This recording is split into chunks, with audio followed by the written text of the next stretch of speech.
Looking through this book, and I admit I kind of did for this question a bit of a Washington read.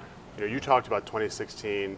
There is no mention of Hillary Clinton. There's no mention of Chris Christie. There's no mention of Marco Rubio. There's no mention of Paul Ryan. There's a little bit of mention of the president, but obviously he's not up for re-election. Have you thought about 2016? Are there any candidates out there? Let's just start on the Republican side.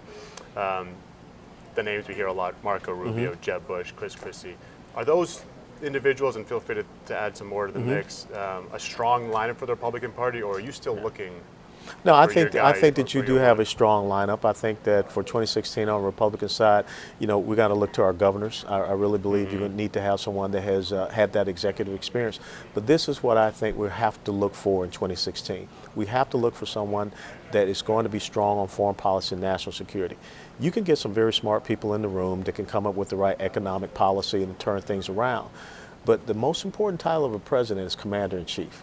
And right now, when you see what is going on in the Ukraine, when you see what is happening with China, when you see the unrest that is happening down south of our border in South America, we're going to have someone that is very strong on foreign policy and national security and knows how they want to put together a deterrent force and really how they're going to interact with other world leaders. Because right now, I think that our reputation is very, very tarnished. I mean, people see us as being weak. I mean, look what just happened recently with North Korea firing shells in, into South Korean waters. And 4 years ago, we had North Korea sink a South Korean naval vessel, killed 46 sailors. So we need to have someone that is able to really be strong on, the foreign policy and national security. And a lot of people aren't talking about that. And I think that's very key. Well, and do those individuals I just mentioned, you feel like, I don't think people look at Chris Christie as a foreign policy that's expert. That's the point. That's the point that I'm getting at is that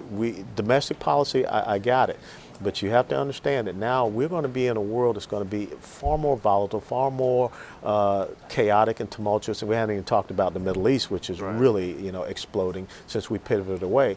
So you're going to have a president that can, go back to, kind of the Ronald Reagan peace through strength model.